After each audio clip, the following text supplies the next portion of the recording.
स्वदेश शख्सियत में आपका स्वागत है। मैं हूं अरविंद चौहान। आज हमारे साथ हैं 2012 बैच के भारतीय प्रशासनिक सेवा के अधिकारी संतोष वर्मा जी। पिछले कुछ महीनों से मध्य प्रदेश में संतोष वर्मा साहब की बड़ी गूंज है। कुछ बयानों को लेकर हमारे सामने हैं और आज आपसे रूबरू करवाते हैं उनकी शख्सियत के बारे में। स्वदेश न्यूज के माध्यम से सर आपका बहुत बहुत स्वागत हमारे चैनल में। धन्यवाद अरविंद जी। सर कैसे देखते हैं, एक बयान ने आपको पूरे रातों रात पूरे देश में फेमस कर दिया है? मेरे हिसाब से ये सोचने समझने वालों के ऊपर निर्भर करता है। मेरा ये मानना है कि मैं पिछले 27 साल से मध्य प्रदेश शासन की सेवा कर रहा हूँ और विभिन्न पदों पर रहा हूँ, और जहाँ जहाँ भी मेरी पदस्थापना रही है वहाँ अपने कामों के कारण चर्चित रहा हूँ। ये एक अलग बात है कि पिछले 2 महीने से हमारे अजाक्स के प्रांतीय सम्मेलन में दिए गए वक्तव्य के कारण और उसका जो गलत तरीके से मतलब निकाला जा रहा है उसके कारण लोगों ने इसको चर्चा में बना दिया है। अदरवाइज़ मैं शुरू से अपने कामों के कारण चर्चा में रहा हूँ। सवाल यह है कि एक तरफ आपके बयान के बाद सवर्ण समुदाय आपको जबरदस्त घेरने की कोशिश कर रहा है, ऐसा क्यों? मैंने आपको ध्यान होगा जब मैंने खेद प्रकट किया था कि इसको गलत तरीके से तोड़ मरोड़ करके पेश किया था, मेरे कहने का आशय अलग है। वैसे अभी आजकल आपने देखा होगा कि कोई भी व्यक्ति अपना वक्तव्य देता है उसका मतलब कोई दूसरे लोग निकाल करके बताते हैं कि इनके द्वारा ये बोला गया है, जबकि मेरा ये कहना है कि जिस व्यक्ति ने जिस संदर्भ में वो बात कही है उसको सही ढंग से वही व्यक्ति बता सकता है कि उसके कहने का आशय क्या था। तो सबसे पहली बात तो ये जो गलत परंपरा चल गई है इसको हमको दूर करना पड़ेगा। दूसरा मेरा ये कहना है कि कई बार हम लोग एक पंच लाइन या टैग लाइन लेते हैं किसी के भी वक्तव्य का और उसके कारण बहुत सारी चीज़ें निर्मित होती है। तो हमारा उद्देश्य जो है किसी से भी चर्चा करने का है तो उसको सेंसेशन क्रिएट करना नहीं होना चाहिए।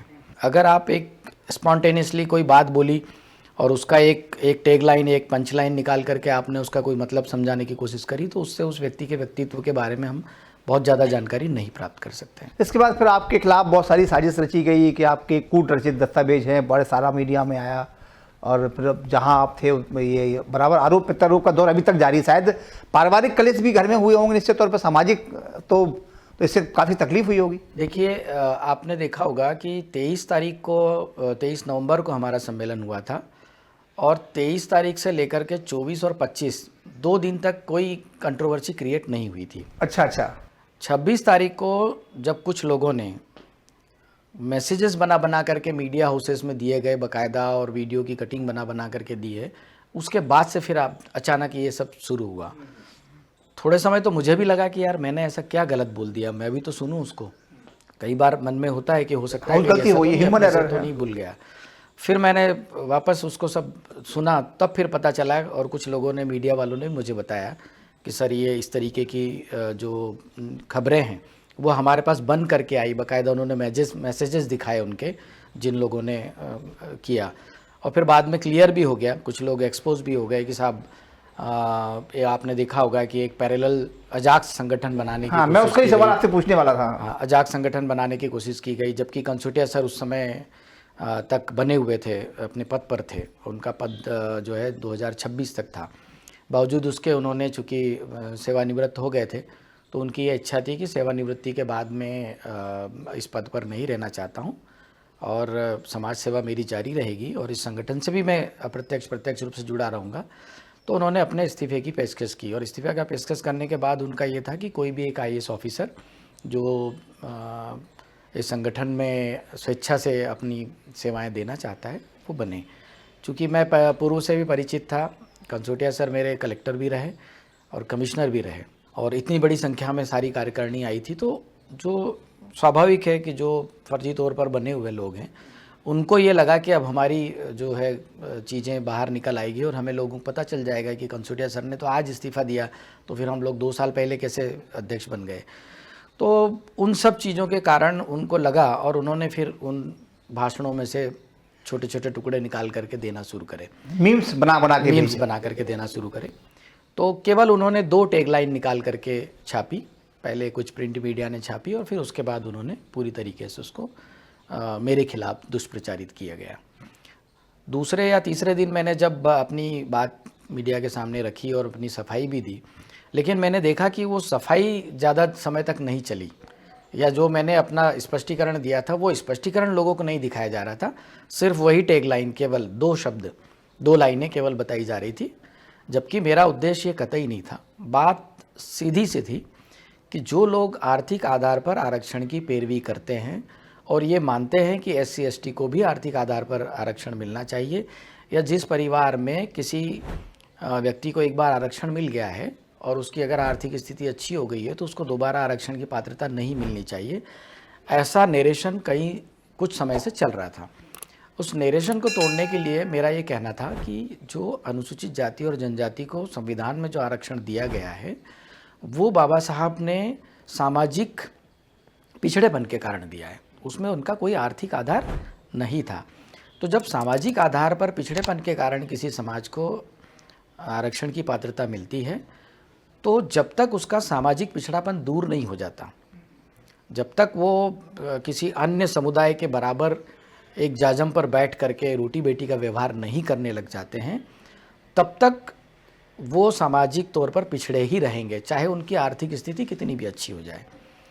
उसका उदाहरण एक मैंने दिया था कि अगर मान लो कोई आर्थिक रूप से सक्षम हो गया है और उसके साथ सभी समुदाय के लोग रोटी बेटी का व्यवहार करने लग जाते हैं तो निश्चित रूप से फिर ऐसी अगर स्थिति आती है और जातिगत भेदभाव दूर हो जाता है तब फिर आरक्षण की आवश्यकता नहीं रहती। ये मेरा कहने का आशय था। और जो टैगलाइन चलाई गई है उसमें पहले का संदर्भ भी हटा दिया गया और बाद का भी हटा दिया गया, जबकि बाद में मैंने क्लियर कट कहा है कि रोटी बेटी का व्यवहार नहीं होता और ये भी मैंने कहा कि आप जातिगत भेदभाव हटा दीजिए, हम आरक्षण छोड़ देंगे। ये भी शब्द मैंने बोला, ये लाइन में बोली। इन सब चीज़ों को हटा करके और उन्होंने जानबूझ करके उसको प्रस्तुत किया। एक फिर आपका दोबारा बयान आया था कि एक संतोष जाएगा तो बहुत संतोष पैदा हो जाएंगे, इस टाइप का कोई बयान आया था आपका? वो भी सिंपल सी बात थी, एक किसी आना जाने की उस पर संदर्भ ये रहा कि भाई ऐसा ऐसा चल रहा है, ये बताया था मैंने और उसी को मैंने उस समय दोहरा दिया था। और वो भाषण जो है उस दिन का नहीं था, उसके बाद का था। हाँ, उसके कुछ दिन बाद आया, कुछ दिन के बाद का था। और उसका हमारा केवल एक इन हाउस हमारी मीटिंग थी अजाक्स की और हमारे संगठन की, और उस संगठन में हम आपस में चर्चा कर रहे थे। उस समय हमारे एक साथी बैठे हुए थे उसमें OBC समुदाय के, और हमें नहीं पता था, उन्होंने उसको फेसबुक लाइव कर दिया। और फेसबुक लाइव करने से उनको कोई मौका मिल गया और फिर उसको उन्होंने नए सिरे से कर दिया कि देखिए इनका दम्भ देखिए, जबकि वो उसका कोई लेना देना ही नहीं था उनसे। अच्छा, इसमें भी कहीं ना कहीं चर्चित होते हैं। और दूसरा कोई बैन इस टाइप का आता है तो कहीं ना कहीं लोगों के मन में ये आता है कि आदमी पता नहीं चाहते क्या है, ये विवाद ही चाहते हैं क्या, ऐसा ही कुछ लगा होगा। उस बयान के बाद लोगों ने फेसबुक पे, सोशल मीडिया पे और व्यक्तिगत तौर पे मुझे मोबाइल पर बहुत विभत्स तौर पर, मतलब जिसको कहते हैं घृणित शब्दों में उन्होंने मुझे और मेरे परिवार को, मेरे समाज को बुरी तरीके से उन्होंने ट्रोल किया, गंदे गंदे शब्दों का इस्तेमाल किया। जो मेरी भावना नहीं थी बोलने की, उससे ज़्यादा गंदा उन्होंने सोशल मीडिया पे और इन पे प्रचारित किया। उसको देख करके कुछ जनप्रतिनिधियों ने अपनी भावना व्यक्त की थी कि ये बहुत गलत हो रहा है, और संतोष वर्मा ने कोई गलत नहीं बोला। अगर संतोष वर्मा के खिलाफ अगर कोई कार्रवाई होती है तो हम उसके लिए खड़े हैं, ये उनकी भावना थी। और उसी भावना का उल्लेख मैंने जो है अपने वक्तव्य में वहाँ किया था, और उसी को उन्होंने बता दिया, तो उसको भी उन्होंने नेगेटिव तरीके से प्रचारित किया। नहीं, अभी ये एक आपका ये जनरल बयान था ना कि संबंध बनाएं या शादी करें, बेटा बेटी, इस टाइप का था। तो इसे फिर बहुत सारे लोगों ने समझा भी, जो लोग नहीं समझ पाए वो नहीं समझ पाए। सवाल सर ये सबसे बड़ा है कि इससे आपके पारिवारिक और जो आपके रिलेटिव्स होंगे उन्हें कितनी पीड़ा झेलनी पड़ी। कहीं ना कहीं ये परिवार का माहौल ऐसा होता है कि लोग गालियां दे रहे हैं, लोग कुछ भी लिख रहे हैं, ट्रोल कर रहे हैं। मेरे पास हज़ारों कॉल्स मेरे खुद के मोबाइल पर आए हैं, जो मेरे वॉइस रिकॉर्ड में मेल है उसमें संचित है, और मैं अगर चाहता तो उसमें कई सैकड़ों FIR दर्ज हो जाती, क्योंकि जाति सूचक शब्द भी थे उसमें। बहन बेटियों को जो उन्होंने गंदी गंदी गालियाँ दी है एक समुदाय विशेष ने, वो भी है उसमें, सब मेरे पास रिकॉर्डेड है। मैं चाहता तो उसका अपने बचाव में इस्तेमाल कर सकता था, लेकिन मुझे लगा कि हो सकता है कुछ लोगों के मन में क्षणिक आवेश हो, और वो आवेश जो है शांत हो जाएगा, तब फिर उनको अपनी गलती का एहसास होगा कि संतोष वर्मा ने तो कोई असंसीधी शब्द नहीं कहे, लेकिन हमने जो उसका प्रतिकार किया वो बहुत ही गलत शब्दों में किया है। ये कहीं ना कहीं किसी न किसी दिन उनके दिमाग में ये बात आएगी। हमारे यहाँ भी हमारे होता यहाँ है। रिश्ता शब्द नहीं बोलते, हाँ, हमारे यहाँ संबंध संबंध ही बोलते हैं। हाँ, तो कहाँ जा रहे हो तो हम बोलते हैं कि भाई लड़की का संबंध करने जा रहे हैं, हाँ, या बेटे का संबंध करने जा रहे हैं। अच्छा, उस संबंध को उन्होंने दूसरे संबंध से जोड़ दिया मैंने है। क्या बोला, मैंने आपको शुरुआत में ही बोल दिया था कि आजकल जो व्यक्ति बोल रहा है उसके वक्तव्य को परिभाषित करने का काम दूसरे लोग करते हैं कि इन्होंने क्या बोला। क्यों? क्योंकि उनकी भावना तब तक पूरी नहीं होगी जब तक कि वो अपनी बात को लोगों तक पहुंचा नहीं पाएंगे। तो मेरा ये कहना है कि अगर मैं बोल रहा हूँ या मैंने कोई शब्द बोला तो उसका आशय भी मैं ही बताऊंगा कि मैंने क्या बोला, क्यों बोला और किस कारण से बोला। लेकिन जब कोई तीसरा व्यक्ति अपने मंतव्य के हिसाब से अगर उसको बोलेगा तो स्वाभाविक है वो गलत ही बोलेगा, कंट्रोवर्सी बनेगी। कंट्रोवर्सी बनेगी। अभी सर एक बात चल रही थी, तो वहाँ पर एक ये आया कि संतोष वर्मा जब अध्यक्ष बने तो उनकी राजनीतिक इच्छा शक्ति इतनी ज़्यादा जाग गई कि उन्होंने ये बयान जानबूझ कर दिया, इसलिए दिया कि सारे लोग संगठित हो जाएं और जब हम 60 साल के बाद जब रिटायर्ड हों तो कहीं ना कहीं राजनीतिक क्षेत्र में, तो क्या ऐसा कोई मन है राजनीति में जाने का? क्या इस देखिए, मेरी 5 साल की सेवाएं बाकी है अभी, और इन 5 साल में इस पद पर रहकर मैं अपने समाज और अपने परिवार और अपने लोगों की ज़्यादा मदद कर पाऊँगा बनिस्बत कि मैं नौकरी छोड़ने के बाद। तो ये बात तो कहीं से कहीं तक मेरे भी दिमाग में नहीं है कि मुझे कोई नौकरी छोड़ करके राजनीति में जाने नहीं, का। छोड़ के नहीं, 60 साल के बाद जब आप ऐसा 60 साल के बाद देखिए, ये पृष्ठभूमि तैयार हो रही है आपकी मेरा ये मानना है कि रिटायरमेंट के बाद राजनीति में जाना ये ठीक वैसा ही है कि जब आपका पूरा पेट भर गया, आपने अपना पूरा परिवार अपना सब कुछ ठीक कर लिया और फिर आप समाज सेवा की बात कर रहे हो। जबकि आपने देखा होगा कि जब हम लोग इंटरव्यू देने के लिए जाते हैं और जब हमसे पूछा जाता है इंटरव्यू में कि आप शासकीय सेवा में क्यों आना चाहते हैं, तो हम लोगों का जवाब होता है बिल्कुल सधा हुआ है कि नहीं, हम देश की सेवा करना चाहते हैं, हम जो है समाज में कुछ करना चाहते हैं, नाम कमाना चाहते हैं, या जो भी हमारी इच्छा है वो हम बताते हैं उसको। उस समय उनके दिमाग में ये सब चीज़ें नहीं आती कि भाई हम एक आजीविका के लिए कर रहे हैं या हमको नौकरी हमारे परिवार के पालन के लिए चाहिए या सामाजिक प्रतिष्ठा के लिए चाहिए। ये कोई नहीं बोलता, हर आदमी चाहता है कि समाज। तो मेरा ये कहना है कि जब आपको 30-32 साल का जो समय मिलता है, यही एक्चुअल में समाज सेवा का समय है, और इसमें आपने अपने पद पर रहते जितना काम कर लिया उसी का समग्र आकलन आपके 60 साल के रिटायरमेंट के बाद लोग करेंगे। 33 साल में अगर आप कुछ नहीं कर पाए तो रिटायरमेंट के बाद आप क्या कर पाएंगे, इसके लिए तो भगवान ही मालिक है। जब से आप अजाक से अध्यक्ष बने हैं तो निश्चित तौर पर जो दूसरे समाज के लोग हैं, क्योंकि आप उस पद पे हैं जहां निर्णायक भूमिका में होते हैं, एक आईएएस सबसे सर्वोच्च पद होता है, और जब तो कहीं ना कहीं आप ये भी आरोप होंगे कि आप कहीं ना कहीं सवर्णों को दरकिनार करेंगे और जो दलित शोषित वर्ग है या उस जाति के लोग हैं उनका समर्थन करेंगे इस टाइप। मैंने इसीलिए आपको बोला कि अगर मेरे पिछले 27 साल के पूरे कार्यकाल को अगर आप समग्र रूप से देखेंगे तो कहीं पर भी ऐसी कोई एक सिंगल कंट्रोवर्सी नहीं आई है, क्योंकि हमें कभी ऐसा मौका ही नहीं मिला। हम लोग जहाँ भी रहे वहाँ समाज के लिए काम किया। जैसे मैं बता रहा था कि कंसोटिया सर मेरे कलेक्टर भी रहे।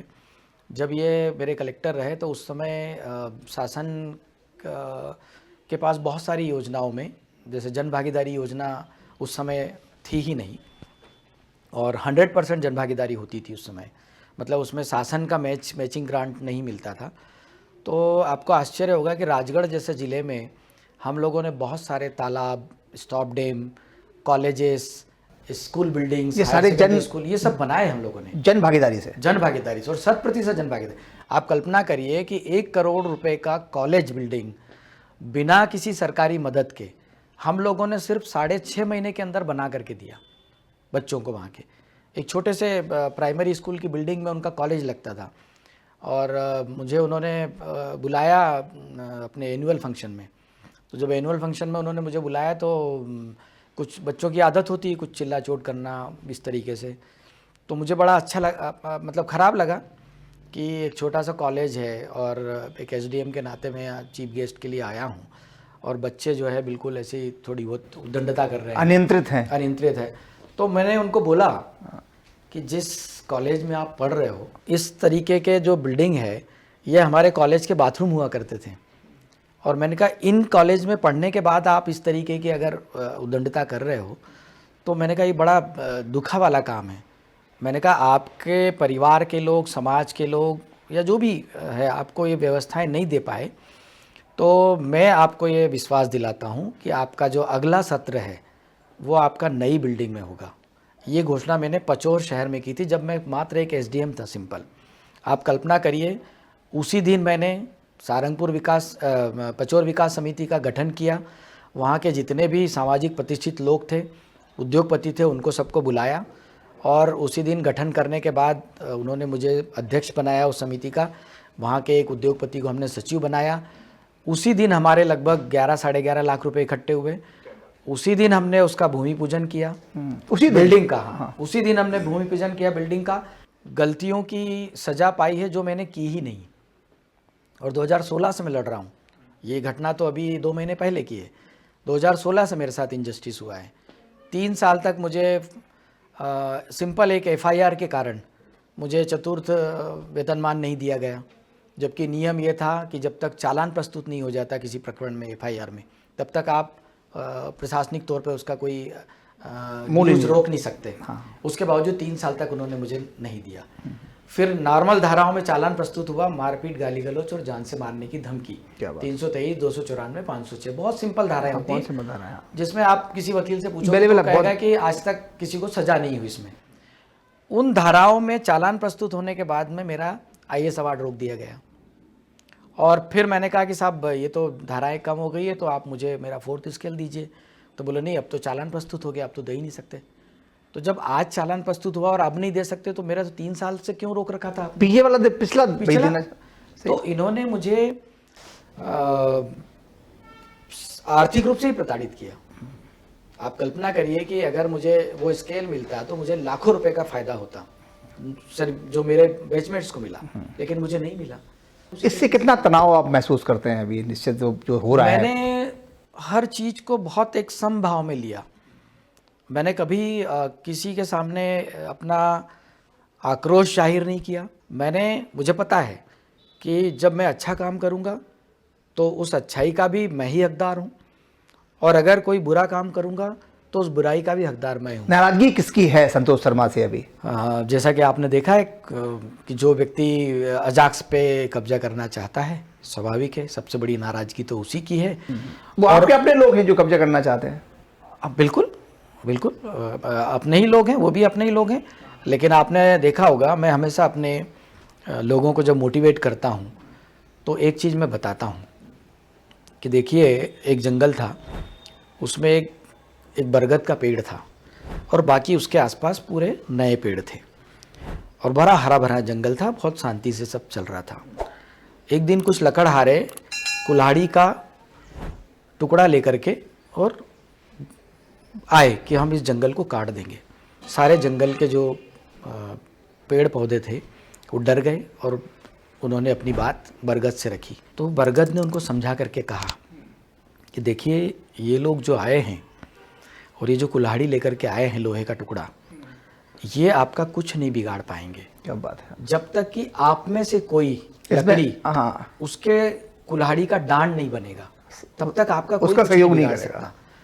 तो यही मेरा ये कहना है कि जब तक हमारा ही कोई व्यक्ति हमारे ही नुकसान के लिए आगे नहीं आएगा, तब तक हमारे समाज का कोई कुछ बिगाड़ नहीं सकता, हमारी समाज की एकता को कोई बिगाड़ नहीं सकता। तो लेकिन फूट तो पड़ रही है आपके अजाक्स में, कहीं ना कहीं लोग अब भ्रम की स्थिति में हैं कि कहाँ जाएं। देखिए, अभी तक तो ऐसी कोई परिचर्चा सार्वजनिक तौर पे प्रारंभ नहीं हुई है, क्योंकि उसका कारण है कि जो परसों का जो हमारा कार्यक्रम था, उस कार्यक्रम में आपने अच्छे से देखा होगा कि लोगों का रुझान किस तरह है। नहीं, अभी अब यहाँ पे ओबीसी एसटी का संगठन हुआ था, वो अब सम्मेलन हुआ था, उसमें कहा जा रहा था कि संतोष वर्मा का ये शक्ति प्रदर्शन है। बजाय इसके आप सामाजिक संगठनों का शक्ति प्रदर्शन बोले तो ज़्यादा बेटर अच्छा होगा। अच्छा अच्छा, हाँ। बात सिर्फ इतनी सी है कि संतोष वर्मा नौकरी करेगा या नहीं करेगा, ये कौन डिसाइड करेगा? ये किसको डिसाइड करना चाहिए? कार्यपालिका का डिसीजन कभी भी बहुमत के आधार पर नहीं होता हाँ। ये विधायिका में होता है, फैक्ट के आधार, ये विधायिका में होता है। कार्यपालिका का जो निर्णय है वो गुण दोषों के आधार पर होता है। संतोष वर्मा गलत है या नहीं है, इसका निर्णय बहुमत नहीं करेगा, इसका निर्णय जो है वो पूरे घटनाक्रम के बारे में सवर्णों से क्या कहना चाहते हैं? यहाँ पे आजाद की जो दूसरा संगठन है जो नहा धो के आपके साथ आपका पद लेना चाहता है या संगठन छीनना चाहता है, क्या देखिए, कहना चाहते हैं? संगठन का जो उद्देश्य है वो हमारे कर्मचारियों के, हमारे समाज के उत्थान का उद्देश्य है और ये एक पवित्र उद्देश्य है। अगर इसी उद्देश्य से वो भी काम कर रहे हैं तो वो आए हमारे साथ आकर के काम करें, मिल के किया जा सकता है। मिल करके काम करें, क्योंकि उद्देश्य हमारा भी वही है और अगर आपका भी वही उद्देश्य है तो फिर उद्देश्य में कॉन्फ्लिक्ट ऑफ इंटरेस्ट तो है ही नहीं। तो जब कॉन्फ्लिक्ट ऑफ इंटरेस्ट नहीं है तो फिर आप आइए हमारे साथ, बैठिए, काम करिए। आप भी आइए कि साहब हम भी इसमें योगदान देना चाहते हैं, तन मन धन से योगदान देना चाहते हैं, आप आइए, आपका स्वागत है, वेलकम कर रहे हैं। आप भी हमारे ही आदमी हैं, कोई दिक्कत नहीं। सवर्णों से या और लोगों से क्या कहना चाहते हैं कि भाव क्या थे, क्या हुआ एक आखिरी, क्योंकि ये बिल्कुल पिछले समय से जो नरेशन चला आ रहा है, हर आदमी चाहता है कि हमारा राष्ट्र मजबूत हो, हमारा सनातन मजबूत हो, है ना। मैं भी अभी तक सनातन धर्म को ही मान रहा हूँ और मेरे भी जब हम लोग अपना बायोडाटा भरते हैं तो हम उसमें हिंदू धर्म में ही लिखते हैं। हालांकि हमारे आदिवासी का कोई धर्म नहीं होता। अभी एक नई चीज़ भी चल रही है कि हम लोग चूँकि मूल निवासी हैं और हमारा जो धर्म है वो आदिवासी धर्म है। हम लोग प्रकृति के पूजक हैं, हम लोग मूर्ति पूजक कभी नहीं रहे। प्रकृति के जितने भी लोग हैं वो सब हमारी पूजा के पात्र होते हैं। हम हमारे पूर्वजों को पूजते हैं, हम हमारे माता पिता को पूजते हैं, पेड़ पौधों को पूजते हैं, सूर्य चंद्रमा को पूजते हैं। तो हमारा धर्म एक्चुअल में आदिवासी धर्म है। लेकिन जो हमारे पिताजी और हमको जो भी विरासत में हमको मिला उसके कारण नाते हम भी सनातन धर्म को मानते हैं और उसी की पूजा पाठ सब हम लोग करते हैं। उसमें किसी भी प्रकार का कोई दुराव छिपाव उसमें नहीं है। तो मेरा ये कहना है कि अगर हिंदू एक समान है या हिंदुस्तान में रहने वाला हर एक आदमी एक जैसा है, एक समान है, सबको संविधान में बाबा साहब ने एक जैसा अधिकार दिया है, व्यक्तिगत स्वतंत्रता का अधिकार दिया है, धार्मिक स्वतंत्रता का अधिकार दिया है, अभिव्यक्ति की स्वतंत्रता का अधिकार दिया है, और अगर हम सब एक हैं तो फिर भेदभाव किस बात का? आप जाति खत्म कर दीजिए, आप भेदभाव खत्म कर दीजिए। जाति खत्म कहाँ करने दे रहे हैं आप लोग? तो मैं वही बोल रहा हूँ ना कि हम जाति के आक्रामक हो जाते हैं सरकार के ऊपर जब वो जाति खत्म करने की बात करते हैं। हम यही तो बोल रहे हैं, आप जाति खत्म करने की बात नहीं कर रहे हैं ना, आप आरक्षण खत्म करने की बात कर रहे हैं। और हम ये कह रहे हैं कि आप जातिगत भेदभाव खत्म कर दीजिए, आरक्षण खत्म हो जाएगा, लिखना बंद कर दीजिए ना उसमें सामान्य हिंदू बैकवर्ड, अपने आप खत्म हो जाएगा। मैं वही बोल रहा हूँ कि मैंने कल परसों भी अपनी बात में यही कहा कि जिस दिन एक व्यक्ति को एक रोटी मिलना लग जाएगी, मिलना शुरू हो जाएगी, उस दिन किस बात की लड़ाई? लड़ाई किस बात की हो रही है? यही तो हो रही है ना कि अधिकार नहीं मिल रहे हैं।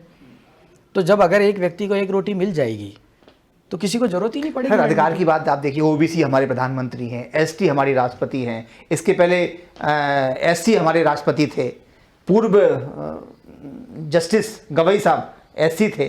तो सामाजिक समरसता की बात तो बराबर हो ही रही है, वो वही सब कुछ चल रहा है।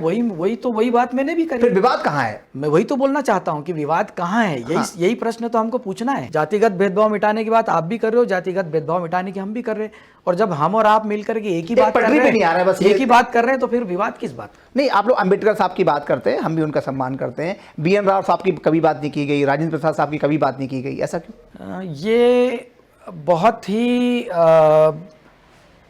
क्या बोलना चाहिए, विचार का मुद्दा है, वैचारिक मुद्दा है ये। जिस दिन आप पूरा चीज़ों को समग्र भाव से देखेंगे, हमारा ये कहना है कि बाबा साहब अम्बेडकर को आप पिक्चर से क्यों हटाना चाहते हो?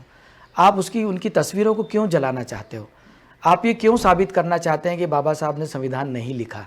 ये साबित करके आप करना क्या चाहते हैं? जिस दिन आपको ये विचारिक तर्क जब आप खुद अपने आप से पूछोगे तो अपने आप पता चल जाएगा कि आखिर ये क्या होगा। पता ही होगा, अंबेडकर साहब की मूर्ति लगा रहे थे लेकिन उन्हें लगने नहीं दी, विवाद हुआ, कह रहा था BN राव की लगाओ। तो ये कुछ सामाजिक लोग हैं, उनका दोनों भी लगा दो, क्या दिक्कत है? देखिए, ये मूर्ति लगाने का जो प्रस्ताव है ये तो माननीय हाईकोर्ट और प्रशासन को तय करना है। आपस में लड़ रहे हैं, प्रशासन और हाईकोर्ट को तय करना है। मेरा ये कहना है कि बाबा साहब अम्बेडकर की तस्वीर अगर हाईकोर्ट में नहीं लगेगी तो कहाँ लगनी चाहिए, है ना? ये सिंपल सी बात है। तो ये तो एक विवाद का कोई मुद्दा है ही नहीं है। मेरा ये कहना है कि इस विवाद को बनाया क्यों जा रहा है, उसके पीछे का कारण क्या है, ये पूरे समाज को समग्र भाव से समझना चाहिए। देखने के साथ समझना बहुत जरूरी है। और जिस दिन ये बात समझ में आ जाएगी उस दिन हमको सारी चीज़ें व्यवस्थित हो जाएगी, फिर किसी तरीके का कोई दुराव छिपाव रहेगा ही नहीं। समझने की जरूरत है बस। हमारे साथ थे IAS संतोष वर्मा साहब। सर आपका बहुत बहुत धन्यवाद।